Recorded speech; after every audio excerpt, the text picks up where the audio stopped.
जय श्री कृष्णा। मैं आचार्य ज्योति स्वागत करती हूँ आप सभी का वैदिक एस्ट्रो केंद्र में। दर्शकों, अगर आप इस समय अपने जीवन के सबसे खूबसूरत सफर यानी माता पिता बनने के सफर की शुरुआत करने की योजना बना रहे हैं तो यह आज का जो विश्लेषण है आपके लिए बहुत ही इंपॉर्टेंट रोड मैप साबित हो सकता है। इस महीने ना ग्रहों की स्थिति यानी जो ये यूनिवर्स की प्लानिटरी पोजीशन है बहुत बड़ी हलचल से ज़्यादा दूर नहीं है। यहाँ पर आप स्वयं इस महीने जो तमाम ग्रहों की स्थिति है, गोचर है, ग्रहण है, उन सब के एपिसेंटर बने हुए हैं। जो नहीं हमारे कर्क राशि के जातक हैं वो एपिसेंटर हैं अगस्त के महीने के ट्रांजिशन के। देखिए, जब गोचर में ना इतने बड़े बड़े और इतने तीव्र ऊर्जा वाले परिवर्तन होते हैं ना, और स्पेशली जब सेंटर में आपकी राशि आ जाती है तो चीज़ें कहीं ना कहीं नॉर्मल नहीं रहती है, थोड़ी सी सेंसिटिव हो जाती है, लेकिन रिजल्ट ओरिएंटेड भी हो जाती है। अब देखिए, कर्क राशि के स्वभाव की हम बात करें तो ये स्वाभाविक रूप से ना बहुत केयरिंग होते हैं, इमोशनल होते हैं। लेकिन अगस्त 2026 का महीना आपकी अपनी भावनाओं के साथ साथ आपके शारीरिक और मानसिक धैर्य का एक बहुत ही साइंटिफिक बैलेंस बनाने की आपसे मांग कर रहा है। क्योंकि इस महीने ना आपके पास जहाँ एक तरफ तो बहुत बड़ा आशीर्वाद है, प्रोटेक्शन है, वहीं दूसरी तरफ शारीरिक सीमाओं की भी कहीं एक कड़ी परीक्षा भी हो सकती है। देखिए, सबसे पहले जानते हैं, समझते हैं कि यहाँ पर कॉस्मिक सेटअप किस तरीके से आपको एडवाइस कर रहा है, गाइड कर रहा है। इस समय आपकी अपनी ही राशि यानी आपके लग्न में सूर्य बैठे हैं और उच्च के गुरु बृहस्पति भी है जो संतान के कारक होते हैं। यहाँ पर ये जो दो ग्रही योग है वो त्रिग्रही योग में बदल जाएगा जब 4 तारीख को बुध भी वापस इसमें आ जाएंगे। तो यहाँ पर 5 से 17 तारीख तक की जो स्थिति है ये बहुत एक्टिव है, बहुत स्ट्रांग है। जब इतने सारे ग्रह आके आपके लग्न में आके बैठते हैं ना तो आपकी शारीरिक जो स्थिति है यानी शरीर की आंतरिक सेलुलर एक्टिविटी और मेटाबॉलिज्म बहुत ज़्यादा बढ़ जाता है, जिसके कारण आपको बिना किसी ठोस वजह के भी शरीर में बहुत ज़्यादा गर्मी बढ़ सकती है। बहुत हीट एक्सर्शन जो होता है, ये एसिडिटी होती है, अचानक से मूड स्विंग्स का अनुभव भी इस समय हो सकता है। अब यहाँ पर पंचमेश की स्थिति को समझे यानी संतान के जो कारक भाव होता है, कारक घर होता है, वहां पर है वृश्चिक राशि। अब वृश्चिक राशि के स्वामी होते हैं मंगल जो इस समय आपके 12वें भाव में बैठे हैं, मिथुन राशि में है। अब 12वां भाव होता है हॉस्पिटल्स का, आइसोलेशन का, फिजिकल रेस्ट और खर्चों का भी।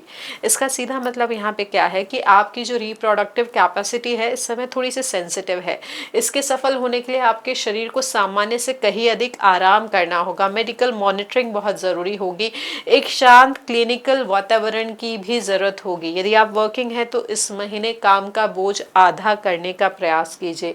यहाँ पर आपका शरीर जो है आराम मांग रहा है, हो सकता है इसकी वजह से आपको 2-3 दिन के लिए हॉस्पिटल में यहाँ पर कोई भी करेक्टिव प्रोसीजर या फिर कोई करेक्टिव गाइडेंस के लिए आपको हॉस्पिटल में एडमिट भी रहना पड़े।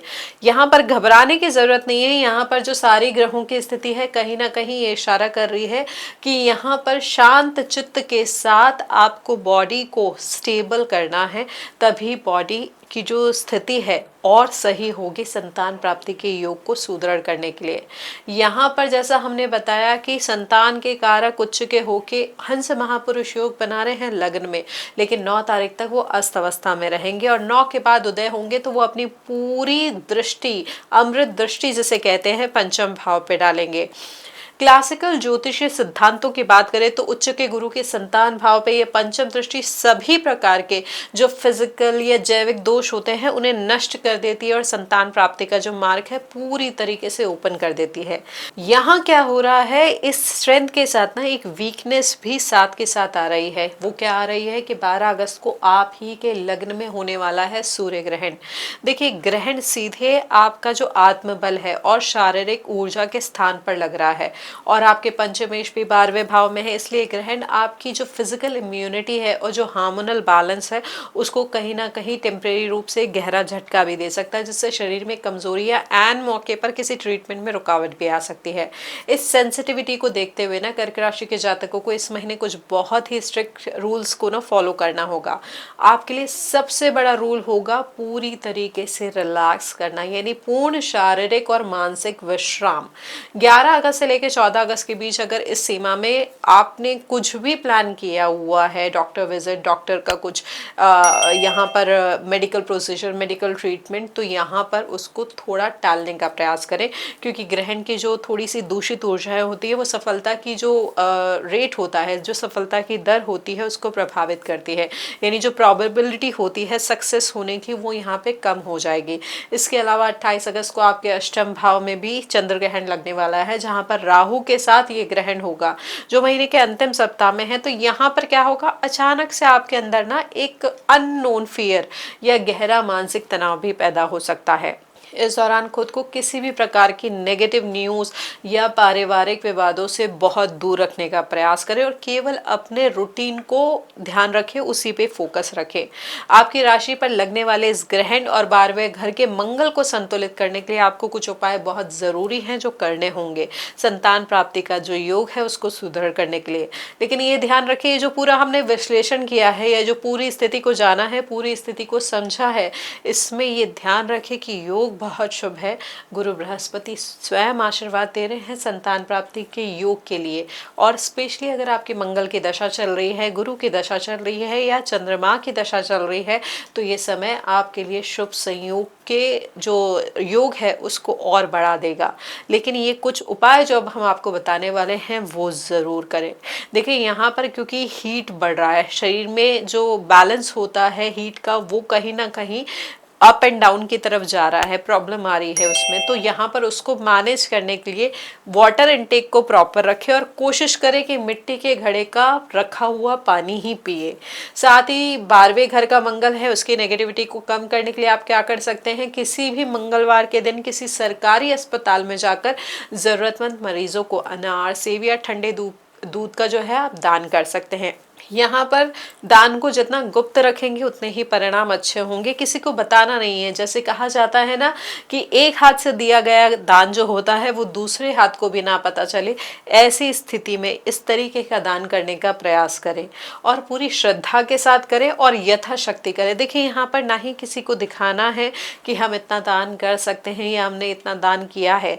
यहाँ पर चाहे अपनी क्षमता के अनुसार 1 या 2 लोगों को ही करें, लेकिन पूरी श्रद्धा के साथ करें। साथ ही 9 अगस्त को गुरु के उदय होने के बाद नियमित रूप से शुद्ध केसर का तिलक अपने माथे, अपने कंठ और अपनी नाभि पर लगाना शुरू करें और शांति से बैठकर प्राणायाम का अभ्यास भी करें। और दोनों पति पत्नी मिलकर संतान गोपाल मंत्र का जाप जरूर करें। ये जो जाप है ये संतान प्राप्ति के योग को बहुत ज्यादा मजबूती देता है।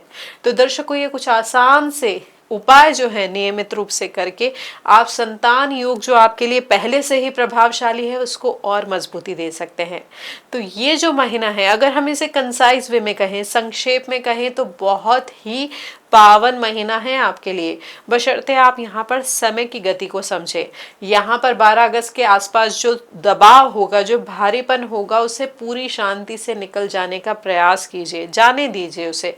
जो मेन आपके लिए इम्पोर्टेंट क्रूशियल टाइम है वो 19 अगस्त से 24 अगस्त के बीच में है, जब सूर्य आपकी राशि से निकलकर दूसरे भाव यानी सिंह में चले जाएंगे। यहाँ पर पॉजिटिविटी होगी, संतान की प्राप्ति के लिए योग बहुत मजबूत होंगे। यहाँ पर मेडिकल साइंस पर भरोसा रखें, अपनी भावनाओं को स्थिर रखें और पूरे आनंद के साथ, पॉजिटिविटी के साथ इस सफर में आगे बढ़ें। तो ये था दर्शकों हमारा विश्लेषण। अगर ये आपको अच्छा लगा हो, इससे जुड़ पाए हैं, तो हमारे इस वीडियो को लाइक करें, शेयर करें, बेल बटन दबाकर चैनल को सब्सक्राइब जरूर करें। ज्यादा जानकारी के लिए आप चाहें तो हमारे साथ DM के माध्यम से भी जुड़ सकते हैं। हरिओम दर्शकों।